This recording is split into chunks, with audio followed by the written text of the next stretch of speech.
Imagine walking into a basilica not to hear Mass, but to watch the Pope host a banquet where courtesans crawled naked across marble floors chasing chestnuts while cardinals cheered. What if I told you a teenage boy once sold the papacy like second-hand furniture, that another turned the Lateran into a gambling hall, raising chalices to the devil, and that one pope, consumed by madness, dragged a corpse from its grave, dressed it in robes, and put it on trial before a horrified Rome? The papacy was meant to be the throne of heaven on earth. Instead, it became a theatre where power, lust, and vengeance wore the mask of holiness. Tonight, we'll go over some of the most absurd popes in history. But before we begin, take a moment to like the video, subscribe, and let me know where in the world you're watching from. It's always incredible to see how far these stories travel. Now, let's start with what has come to be called the Pornocracy.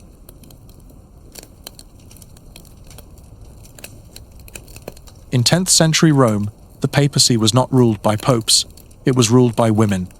Theodora and her daughter Marozia controlled the throne of Peter, turning what should have been the seat of heaven into a dynastic parlor game. Romans joked that the papal tiara was less a crown of holiness and more a family heirloom passed from bedroom to bedroom. Chroniclers, dripping with scorn, called it the Pornocracy, the rule of the Harlots. The irony was stark. The city sanctified by martyrs now looked more like a family estate, its altar draped with relics, contracts, and whispered vows. Theodora and Marozia were no street courtesans, but aristocrats from the Theophylacti clan, matrons armed with wealth, beauty, and political cunning. Theodora was remembered as a power broker equal to any Roman senator, while Marozia inherited her mother's ambition and sharpened it into something even more dangerous.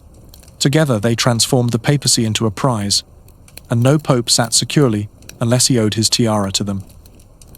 Pope Sergius III's rise in 904 revealed their reach. His election was not the will of cardinals guided by the Holy Spirit, but the triumph of aristocratic favor. Chroniclers hostile to Rome claimed Sergius was Marozia's lover, bound more tightly to her than to Christ. Clerics muttered about apostolic succession, but Romans laughed that the only succession Sergius cared about was who shared his bed. When Theodora elevated Pope John X, the masquerade grew darker.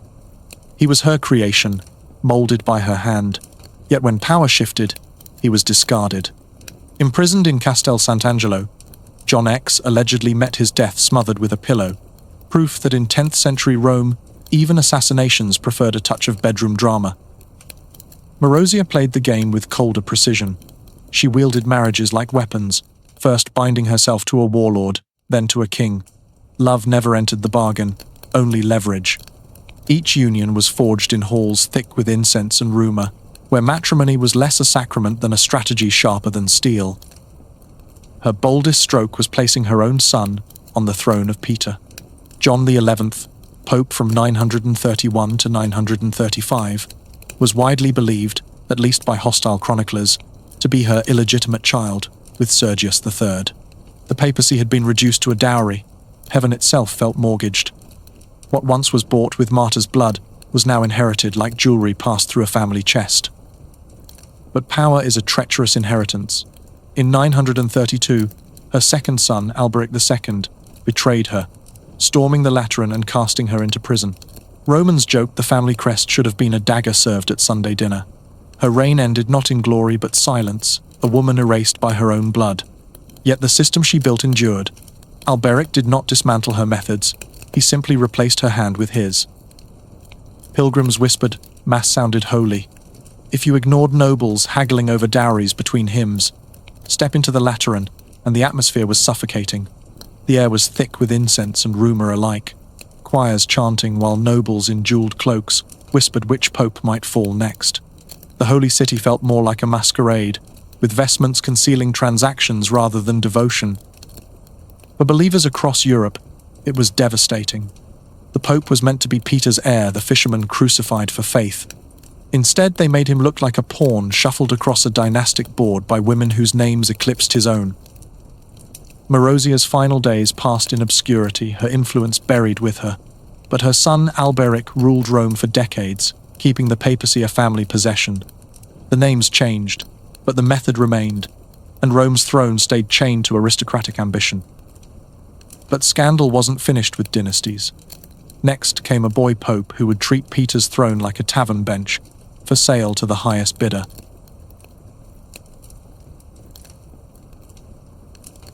Benedict IX was less a pope than a scandal in robes, a boy thrust onto Peter's throne through bribery.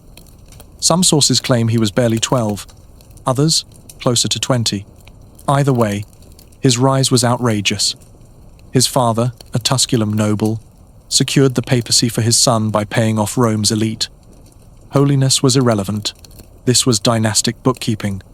Romans muttered that Peter's throne now looked less like the seat of Christ and more like a spoiled teenager's inheritance.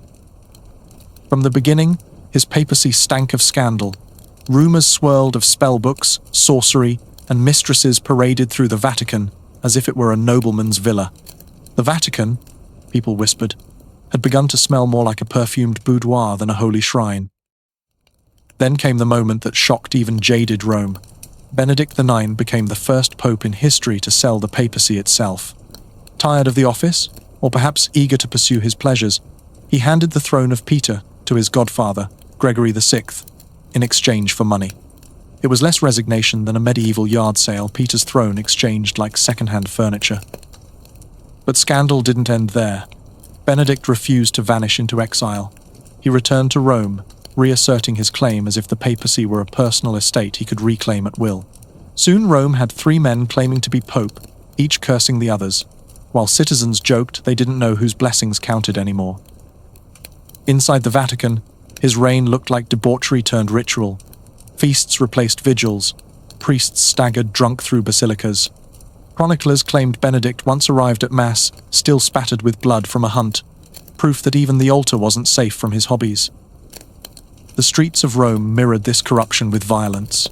Nobles turned against him, mobs rioted, and mercenary armies descended on the city.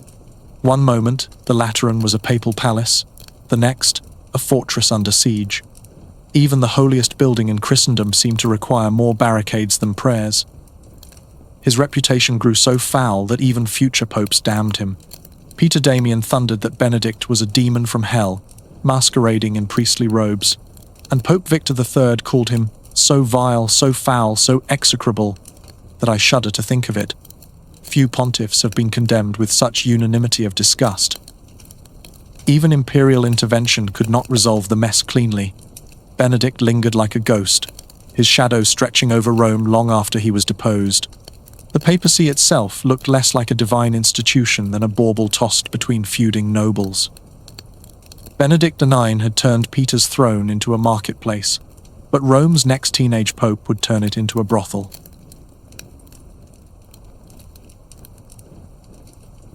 John XII was crowned pope at 18, but instead of leading Christendom, he treated the Lateran like a gambling hall. Romans quipped that Peter's throne now looked less like Christ's seat than a teenager's gambling table. Dice clattered across marble, chalices were raised to fortune instead of faith, and the shepherd of souls looked more like a spoiled noble rolling dice than a priest. Like Benedict IX before him, John was a Tusculani heir, the papacy inherited like family furniture. Octavianus, his birth name, was not chosen for holiness but born into the role, as if Peter's keys were simply another trinket in his dynasty's chest. Rumors of vice multiplied until they were impossible to separate from reality. Pagan gods were invoked over wine, and chalices toasted the devil himself. To many, the Lateran seemed to carry the scent not of sanctity but of a cellar after a drunken feast. Then came the scandals of the flesh. John was accused of bedding widows, noble women, married women, and, in whispers too dark to dismiss, even his own relatives. Whispers claimed the papal palace was less Christ's house than a carnival of sin. Romans muttered that the only vows John XII respected were the ones he broke. Politically, he was no less reckless. John swore loyalty to Emperor Otto one day, then betrayed him the next. Politics was just another roll of the dice. For the emperor, it was treachery. For Rome, chaos. Ordinary citizens could only watch with disgust. John's reign made absence seem holier than his presence. Pilgrims entered Rome expecting hymns and incense, but what greeted them was the rattle of dice, the clink of goblets, and the stench of treason. Condemnation thundered beyond Rome's walls. Liutprand of Cremona sneered that John was more gladiator than pope. German chroniclers, echoing Otto's outrage, branded him a demon in priestly robes. The papacy's reputation, already fragile, began to crumble outright. The breaking point came when Otto convened a synod. The charges read like a grotesque ledger: simony, perjury, sacrilege, adultery, even murder. It read less like the trial of a pope than the rap sheet of a criminal overlord. John's end was as lurid as his reign. In 964, he was reportedly caught with another man's wife and beaten to death by her enraged husband. Romans whispered it was divine punishment. Others said it was just the risk of playing dice with another man's wife. Rome was left staggering under the weight of scandal. Candles still burned in the Lateran, but their light revealed only shadows of disgrace. John's papacy ended as it had begun, like a bad throw of the dice, leaving Rome with nothing but shame on the table.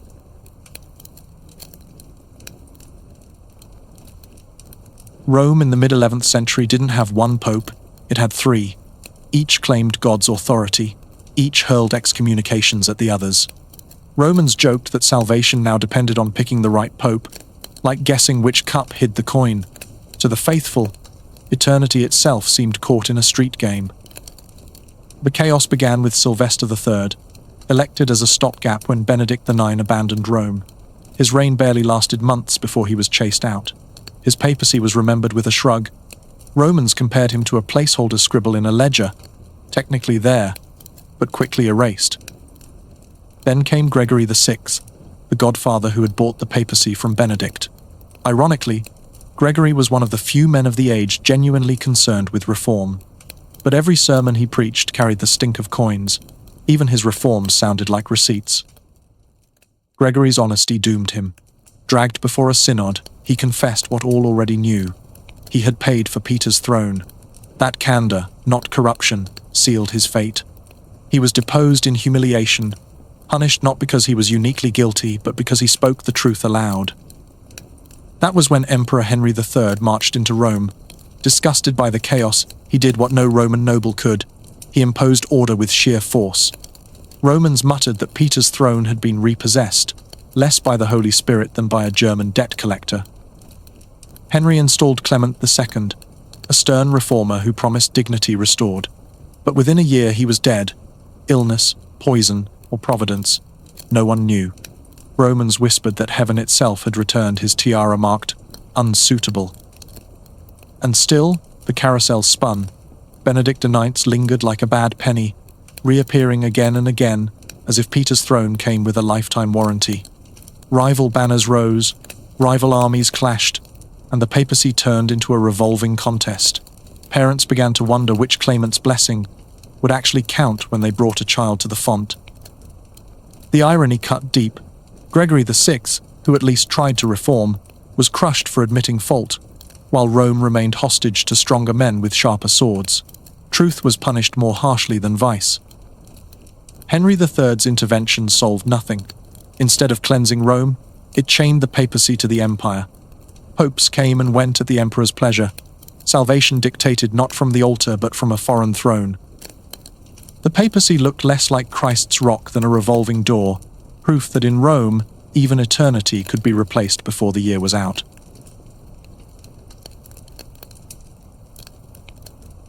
Boniface VIII didn't just claim Peter's keys. He acted like he had stolen Caesar's crown and God's throne as well.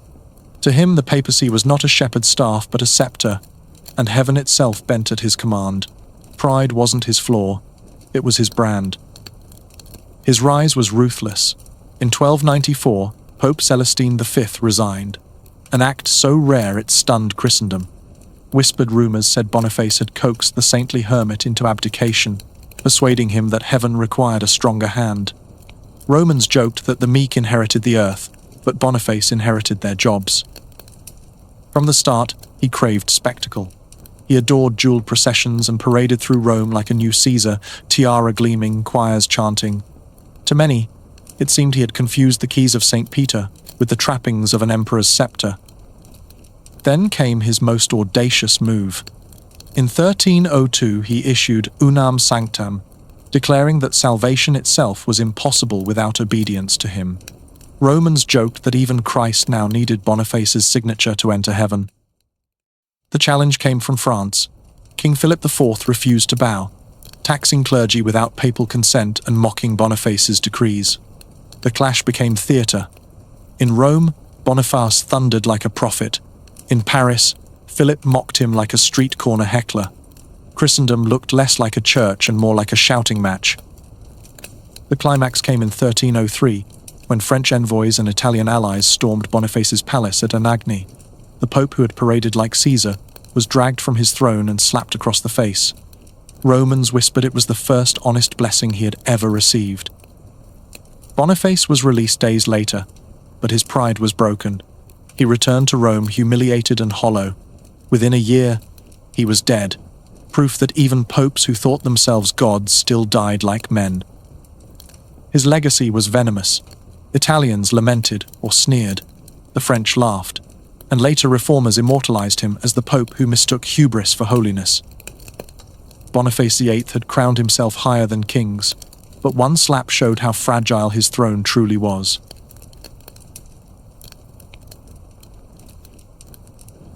For the first time in history, the Pope abandoned Rome. In 1309, Peter's throne was dragged across the Alps to Avignon, a scandal soon called the Babylonian Captivity of the Church. Romans joked that Peter's throne had been leased to France, like a vineyard rented for the season. What had once been the seat of martyrs was now a chair under French custody. Rome was left hollow. Pilgrims arrived to find basilicas echoing like tombs, incense pots cold, weeds in the courtyards. One muttered it was easier to meet Peter in the grave than in his church. The eternal city looked abandoned, a sacred corpse without its soul. Avignon, by contrast, swelled with luxury. French popes built palaces that rivaled royal courts, feasting in halls louder than their sermons. Chroniclers sneered that the cardinals grew heavier than monarchs, and more than one observer quipped that Avignon looked less like God's city than an endless banquet table. Critics thundered across Europe. Petrarch called Avignon a sink of corruption. Germans mocked that Rome's fisherman had traded his nets for golden chains. English chroniclers quipped the Pope was no longer Peter's heir, just France's pet bishop. The papacy looked less like universal authority than a national franchise. When Gregory XI finally returned the papacy to Rome in 1377, bells rang and pilgrims cheered. But within a year, Christendom was split again. So much for the homecoming. The Great Schism erupted in 1378. Two rival popes claimed the throne, one in Rome, one in Avignon, and soon a third appeared from Pisa. 3 men in 3 cities, each damning the others to hell. Romans joked it was salvation's version of musical chairs. Pick the wrong seat, and you lost your soul. For the faithful, the absurdity turned terrifying. Which pope's sacraments counted? Which marriages held? Which baptisms saved? In taverns, people laughed bitterly that salvation now required a lawyer more than a priest. The map of Christendom fractured. France stood with Avignon. England, its enemy, with Rome. Others split, each kingdom tying faith to politics. What had once been a single church became a chessboard of rival allegiances.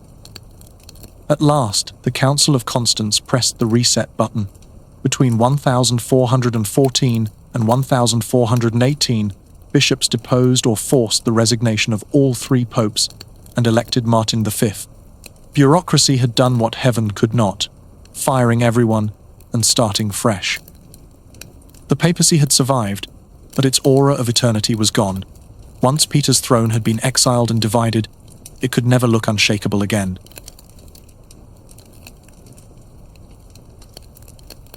When Rodrigo Borgia bought his way into the papacy in 1492, Romans joked the fisherman's ring came with a price tag still dangling from it. He took the name Alexander VI, and everyone knew this was no miracle of election. It was the most expensive purchase in Christendom.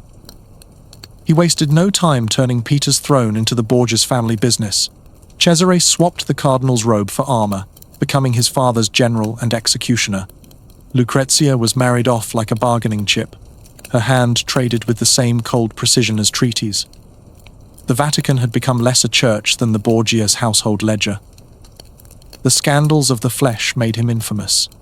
Alexander not only kept mistresses, he seduced women whose marriages he had officiated himself. Whispers spread that a bride blessed at the altar in the morning might be summoned to his chambers by night. To many, he seemed less the vicar of Christ than the keeper of Rome's most notorious brothel. Under his reign, the Vatican shed its sacred skin. Frescoes of pagan gods replaced crucifixes, statues of Venus stood where saints had once been, and hymns gave way to drunken songs. The papal palace looked less like a basilica than a pleasure house. And he loved spectacle. Alexander staged carnivals where bishops staggered drunk in the streets and priests joined masquerades. At one infamous feast he presided over a mock trial of chastity, which ended with virtue found guilty. Romans said the verdict was the only honest thing the Vatican had issued in years.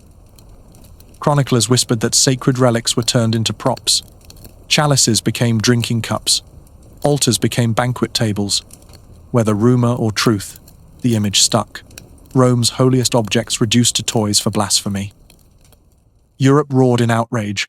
Savonarola thundered of fire from heaven. Germans raged that Rome had become Sodom. Even Spaniards blushed that the dirtiest pope in history bore their name. Satirists and rivals turned him into farce. Woodcuts and poems painted Alexander not as a pope, but as a tavern keeper in robes, pouring sin by the goblet. In Rome's alleys and wine shops, the nickname stuck, the Innkeeper Pope. And yet, for all the scandal, his grip on Rome endured. The Borgias tightened their dynasty, wealth poured in, and power cloaked his corruption. For Alexander, blasphemy was not a scandal but a business model, and business was booming.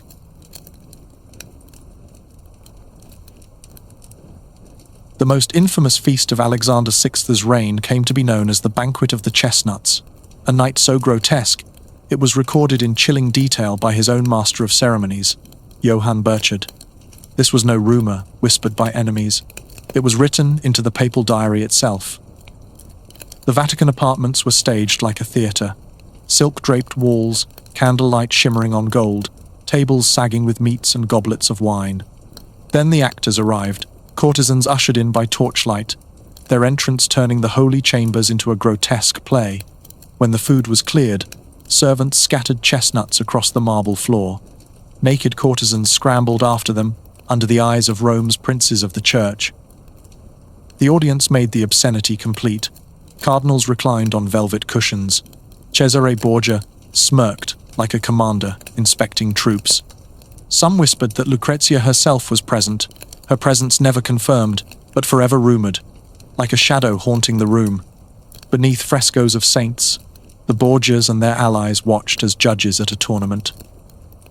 What followed was staged as contest, not chaos. Acts of lust were tallied like jousts, with cloaks and boots awarded as prizes. Chroniclers said it resembled a tournament of flesh.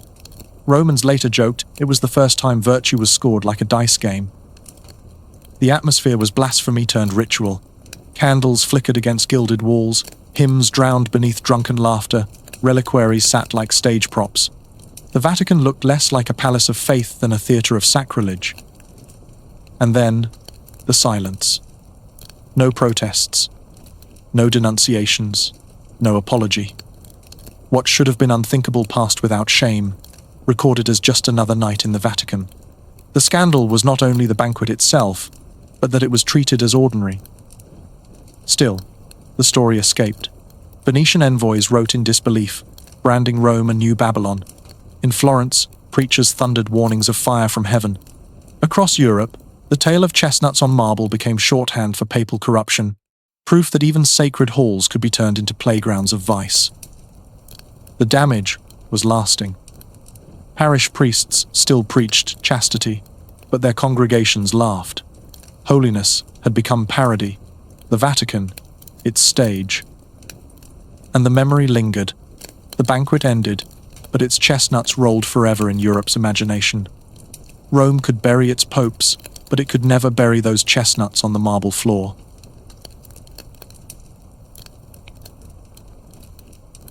He entered the papacy as a Franciscan friar in a plain robe, and left it as a mob boss in scarlet. When Francesco della Rovere became Pope Sixtus IV in 1471, the shepherd's crook gave way to a patriarch's grip, and the Vatican became his family's fortress. Nepotism was his true gospel. Sixtus stuffed the College of Cardinals with nephews until it looked less like a Senate of Christ Church than a family reunion in red. Romans joked the papal tiara must have 4 corners, one for each nephew to hold. Holiness mattered less than bloodline, and the papacy resembled a dynasty with altars attached. Even his monuments were dynastic branding. Sixtus poured money into bridges, hospitals, and churches, but above all into his crowning trophy, the Sistine Chapel. What we now admire as Michelangelo's canvas began as a Della Rovere billboard, a chapel dressed in eternity to glorify his clan. But nepotism bled into violence. On Easter Sunday, 1478, Florence's cathedral filled with bells and incense. Worshippers bowed as the Eucharist was raised, then daggers flashed.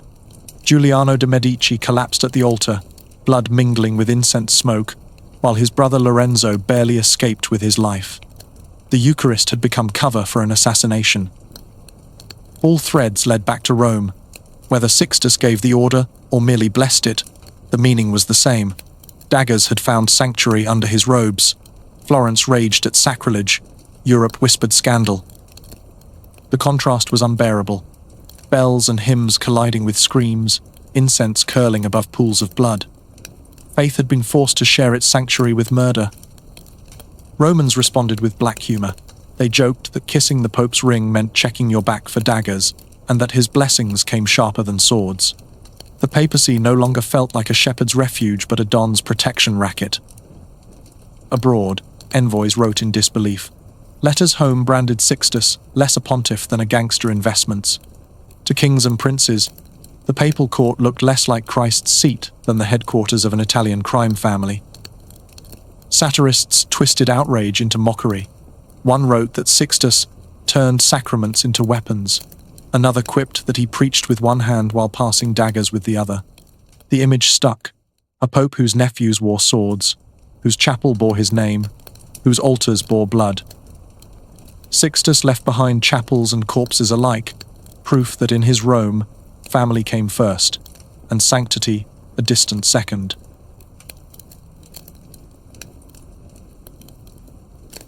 He was the vicar of Christ who strapped on a breastplate, carried a sword, and marched at the head of armies. Julius II wasn't just a pope, he was a warlord in robes. Born Giuliano della Rovere, nephew of Sixtus IV, he inherited the family's ambition but chose a different weapon. Where Sixtus pulled strings in shadows, Julius swung swords in daylight. When he became pope in 1503, he brought not only the della Rovere name to the papacy, but the spirit of a soldier determined to rule Christendom by force. He called himself Il Papa Terribile, the terrible pope, and he wore the title like armor. Romans muttered that fear was his liturgy, and cannons his choir. On campaign, Julius was a spectacle.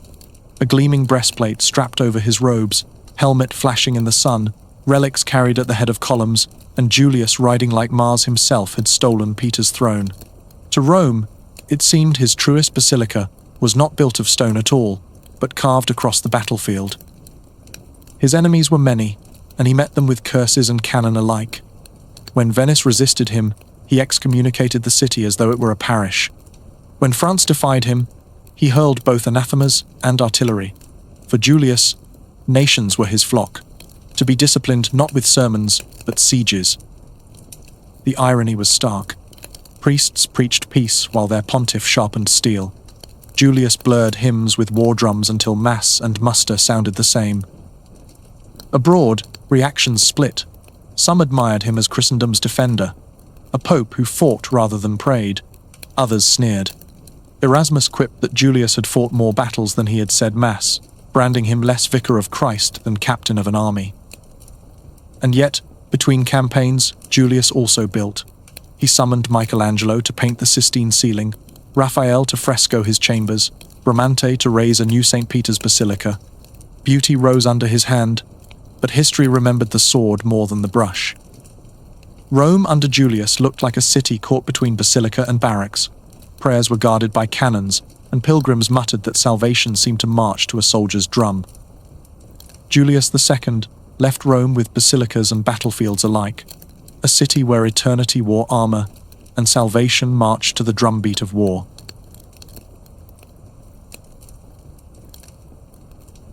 Long before he wore the tiara as Pius II, Ennio Silvio Piccolomini was Rome's sharpest critic, a future pope who had already condemned the papacy in writing. His fate was to sit on Peter's throne, but his legacy was to expose it. He was no reformer shouting from outside the gates. He was in the Curia itself, dining at the same tables, listening to the same hymns drowned by laughter, watching priests mock their vows while chasing women and wine. What others whispered in corners, he set down in ink. His pen captured scenes that history never forgot. In one notorious line, he observed that in Rome, lust was unrestrained. It was not the accusation of an enemy, but the testimony of a man destined to become pope himself. That irony made it damning beyond satire. It was truth written from within. Most cardinals drank, schemed, and left no record. Piccolomini wrote, and that was the difference. His sermons as pope would be forgotten, but his youthful disgust was immortal. To many, his words confirmed the corruption already suspected, that Rome's priests preferred wine to mass and women to vows. For scholars, his testimony turned rumor into evidence. What once sounded like satire hardened into history when preserved by the hand of a future pope. When he ascended as Pius II in 1458, the paradox came full circle. He preached virtue and urged reform, yet his own writings betrayed him. His crown could silence rivals, but not his own pen. He sat on the throne, but his words stood above him, condemning what he ruled. Reformers never forgot. Centuries later, they brandished his testimony as a weapon, proof that even the papacy itself had confessed its corruption. His decrees faded, his sermons dissolved, but his youthful lines were quoted longer than his reign. That was his true legacy. He had sought to lead, but instead became a witness. The pope who tried to heal the church was remembered most for cataloguing its disease. Piccolomini's papacy faded, but his pen did not. A future pope remembered less for ruling Rome than for exposing it.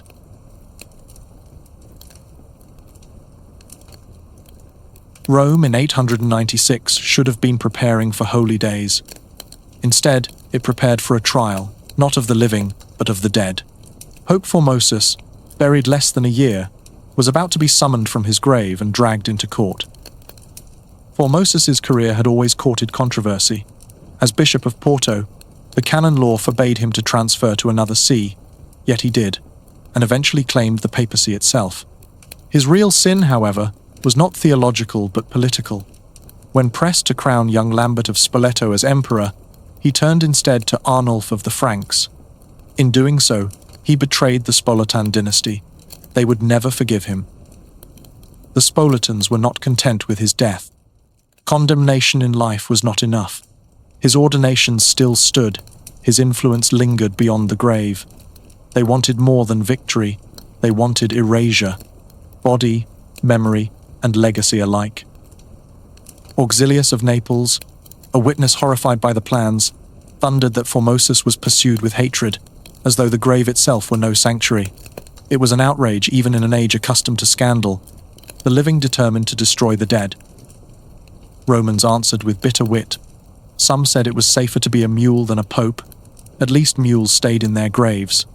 Pilgrims who came seeking blessings instead found wagers being placed on whether the corpse would collapse before the trial was done. The skies themselves seemed to protest.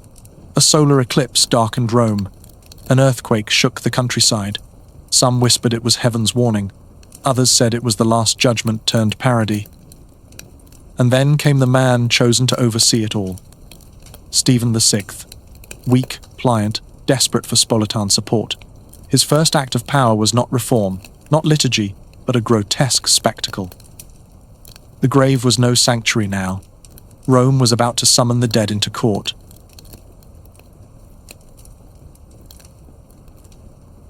9 months in the grave, Pope Formosus was dragged from his tomb, dressed in papal robes, crowned, and propped upright on a throne.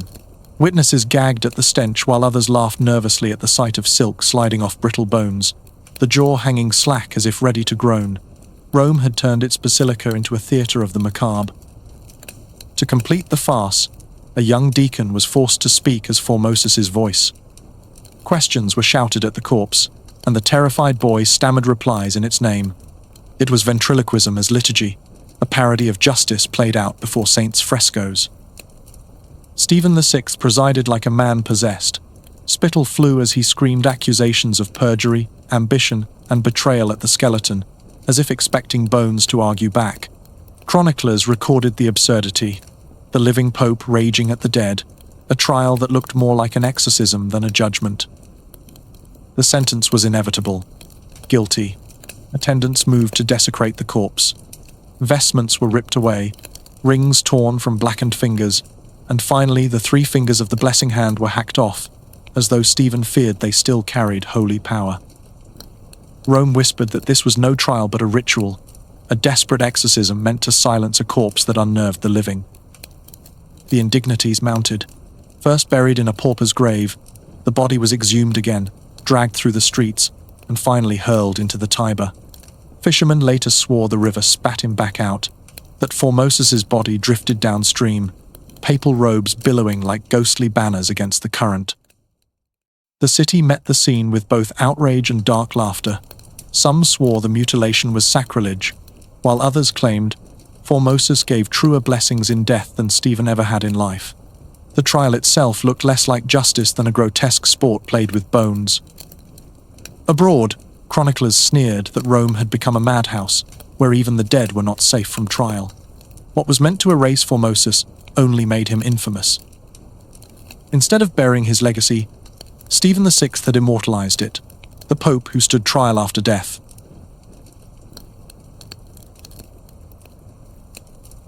You'd think once was enough. A corpse tried, mutilated and drowned should have closed the curtain, but in Rome, the play demanded a sequel. Stephen VI, the Pope who screamed at a skeleton, lasted less than a year. Outrage boiled into riots, mobs stormed the Lateran, and he was stripped of power, thrown in prison, and strangled. The first victim of the Cadaver Synod was not the corpse, but the Pope who staged it. Yet Rome was not finished with Formosus. His body was hauled from the Tiber, dried, dressed, and reburied with solemnity, as if sainthood could be granted retroactively by laundry. Some called it miraculous, proof the river rejected injustice. Others called it grotesque comedy. A pope shuffled from tomb to river, and back again like a relic on tour. Then came the verdict reversals. One pope annulled Formosus's acts, the next restored them, another annulled them again. Ordinations, marriages, baptisms, valid 1 year, void the next. Salvation itself seemed hostage to papal mood swings. Ordinary Christians were bewildered. Priests wavered between reassurance and apology. It seemed salvation rested less on Christ than on papal ledgers, and the popes themselves found no peace, not in life, nor even in their graves. Rumours multiplied that Formosus was exhumed again, displayed yet another time, then buried once more. Death in Rome, it seemed, was a revolving door. Abroad, the ridicule was merciless. Chroniclers sneered that Rome had become a madhouse where even corpses needed lawyers. German clerics joked that if Peter himself returned, Rome would put him on trial.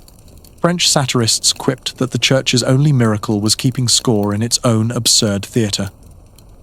What the Spolitans meant as erasure became infamy. The more Rome tried to bury Formosus, the more famous he became. His corpse turned into the papacy's most enduring relic, not for miracles, but for scandal.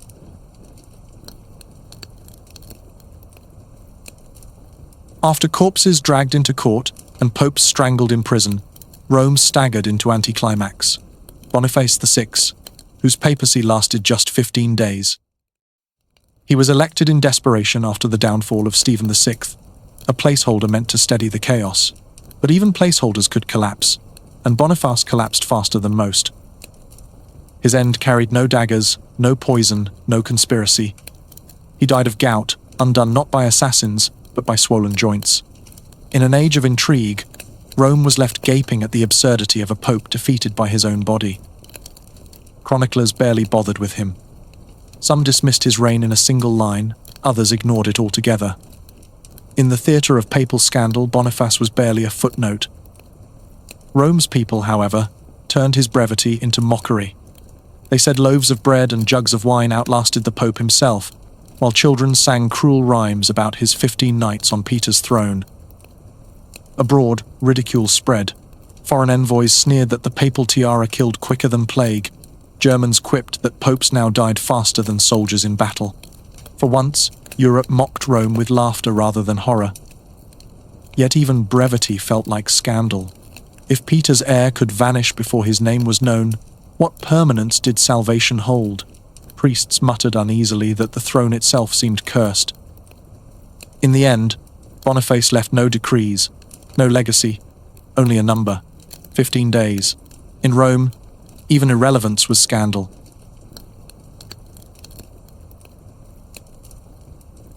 If the Cadaver Synod was grotesque theatre, Stephen VI was its unhinged showman, screaming at a corpse like a director shrieking at actors in a play only he understood. Chroniclers like Luitprand of Cremona painted him as a tyrant raving at bones, while Auxilius of Naples spat that Rome had never seen such madness in priestly robes. At first, the Spolitan dynasty applauded. Their enemy's corpse had been disgraced, his legacy mutilated, their vengeance achieved. But outside their circle, the mood soured. Pilgrims whispered that dead Formosus blessed more in death than Stephen ever had in life. Priests stumbled in their sermons, unable to reconcile holiness with what they had witnessed. And in Rome's taverns, the bitter jest spread. Better the corpse of Formosus than the living voice of Stephen. Superstition gave the mockery teeth. Rumours whispered that Formosus's ghost wandered the Lateran, that his severed fingers healed the sick, that his corpse rose from the Tiber clad in weeds like a pontiff defying his accuser. Satire blurred into folklore until ridicule became fear. Stephen himself seemed haunted by it. Chroniclers wrote that he raved of visions, muttering that Formosus's ghost stalked him. He paced the papal palace in dread, trapped in dialogue with a dead man. The Pope, who once staged accusations against a corpse, now lived as if the corpse accused him in return. Even the Spolitans recoiled. What began as dynastic vengeance curdled into lunacy. Abroad, bishops sneered that Rome had become a madhouse, its pontiff less the successor of Peter than a Nero in a mitre. Rome itself finally broke. The same crowds who once gawked at the corpse trial now rioted against its director.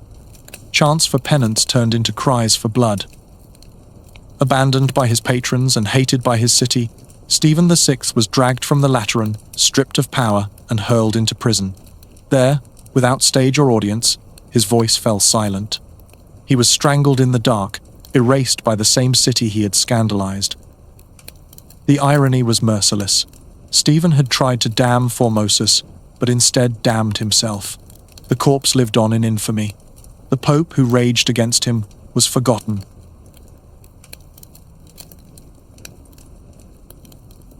These scandals were not accidents but acts in a single grotesque play. Robes became costumes, basilicas became stages, relics became props, and popes strutted not as saints but as characters in a farce written by ambition. The leading actors are unforgettable.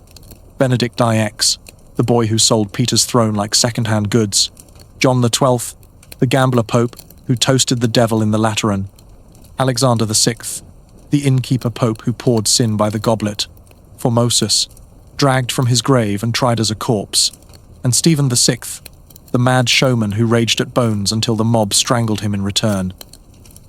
But even the supporting cast had their parts. Clement II poisoned within a year. Boniface VI, a 15-day pope mocked as outlived by bread. Sylvester III, remembered as little more than a placeholder scribble in Rome's ledger of shame. They were minor players, but their brevity sharpened the absurdity.